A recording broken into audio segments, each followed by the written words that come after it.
Փաուս կենթանիների բժշկական կենտրոնի տնօրեն Անահիս Աբեդի։ Կենթանաբուժ դառնալու միտքը միշտ ա եղել, այսինքն մանկուց երազել եմ ու նպատակ ա եղել դառնալ կենթանաբուժ ու այդպես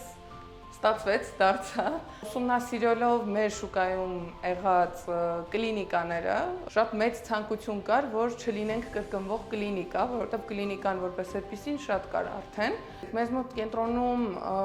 մատուցվում են թերապիայի բաժանմունքից սկսած, այսինքն պրոֆիլակտիկ միջոցառումներից, թեթև հետազոտություններից, մանրադիտակային հետազոտություններ, սրտի շնչառական աշխատանքների լսելուց բացի իրականացում են բազմաթիվ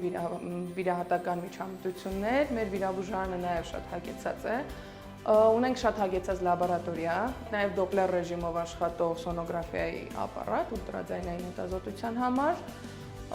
ունենք արդեն այս տարվա համար հագեցած օտոսկոպ, լարինգոսկոպ, որը առանց վիրահատական միջամտությունների մեծ հնարավորություն է տալիս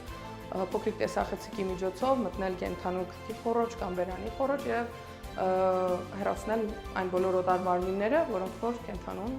անհանգստություն են պատճառում առանց վիրահատական միջամտությունների։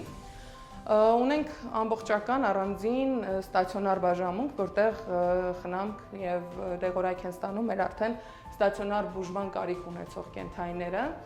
Դե ունենք նաեւ խնամքի ծառայություն, այնտեղ կտրվածքներ, լողացում, վրսահարդում։ Ամեն ինչ եւ փոքրիկ խանութի բաժին նաեւ։ Անահիս Աբեդի